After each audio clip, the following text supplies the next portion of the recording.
नमस्कार, मी श्रावणी गोसावी। आज खास गुलकंदासाठी मी गुलाबाची फुलं आणलीत। चला तर मग सुरुवात करूया। एक एक करून गुलाबाच्या पाकळ्या वेगळ्या करून घेऊया। गावठी गुलाबांचा गुलकंद छान होतो।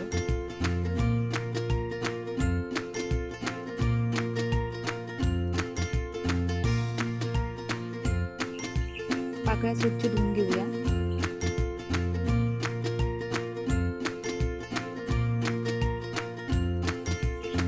एका कपड्यावर टाकून पूर्णपणे सुकून घेऊया।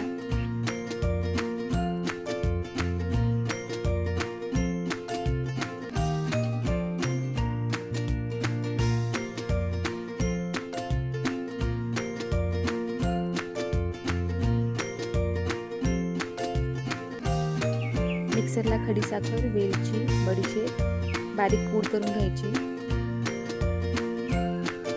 काचेच्या बरणीत एक थर गुलाबाच्या पाकळ्यांचा आणि एक थर साखरेचा असा लावायचा।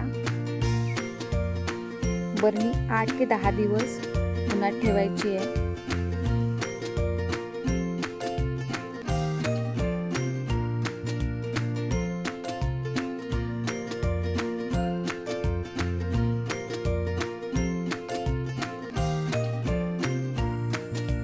तुम्ही बघू शकता छान असा आपला गुलकंद बनलाय।